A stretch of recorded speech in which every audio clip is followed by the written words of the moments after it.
Hola, buenos días. Me llamo Esther Navarro Silva, Yo soy Felipe Morán Calderón y cursamos sexto de primaria. en el Colegio Nuestra Señora del Carmen, de Villafranca de los Barrios. Estamos aquí para defender la necesidad de hablar en público.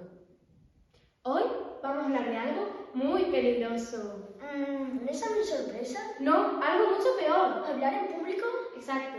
En ese momento sientes las manos sudando, el cuerpo temblando y el corazón a mil. La mente se queda en blanco y aparece una voz que no parece la tuya. A mucha gente le sucede lo mismo cada vez que debe hablar en público. Gente como nosotros, pero también adultos o personas muy importantes en cualquier ámbito de la vida. Porque aunque tengan claro el mensaje que quieren transmitir, Muchas veces el miedo al fracaso siempre es mayor. y ahora sí lo intentan una y otra vez, enfrentándose a sus miedos.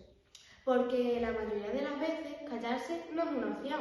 Callarse significa no decir lo que pensamos, no defender nuestras ideas y no compartir lo que sentimos. Porque aunque aún no seamos adultos, También tenemos una voz con la que expresar nuestra opinión en clase, con amigos y en la sociedad, una voz que merece ser escuchada con respeto, que debemos aprender a usar bien, con educación, valentía y confianza. sin miedo a equivocarnos. Porque aprender a hablar es el primer paso para avanzar.